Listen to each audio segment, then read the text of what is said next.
A group of Grand Rapids residents are pushing for something that they think will make people safer, and they've written a letter to the City Commission in hopes that their words reach leaders at the top.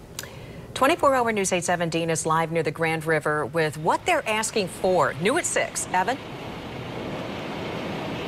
Brian and Sue, good evening. We're along Bridge Street between Monroe and Scribner, and some residents at the River House condos say they've been pushing for a pedestrian crosswalk in this area for months, and now they say a recent tragedy shows just how badly it's needed.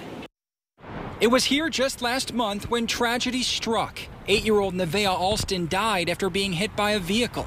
It happened around 9 at night on Bridge Street. Her family says she was crossing to feed the homeless at Anabawan Park when she was hit. I didn't hear it or see it, but there are many of my neighbors who were signing the letters commented on hearing it and seeing it, on seeing the aftermath, seeing the doctors or the medical personnel with her, and it was very traumatic. Megan Joyce and dozens of residents at River House condos have since signed a letter asking the city to install a crosswalk, something like this, near where the girl was killed. Do you think a crosswalk could have prevented that death? I absolutely do. I think if we had, those signs with the lights on them, or even just the poles in the middle of the road with the crosswalk, that people would pay attention.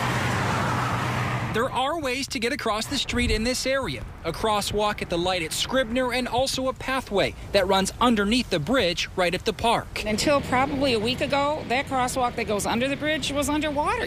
The letter will be received at tonight's City Commission meeting and then likely go to the desk of Josh Naramore, the director of Mobile GR for the city. We're going to be taking a much more proactive approach with pedestrian safety. In fact, Naramore says the city has recently been working on a new pedestrian safety program. But he says more research is needed before deciding if this area is one of the spots in need of a new crosswalk.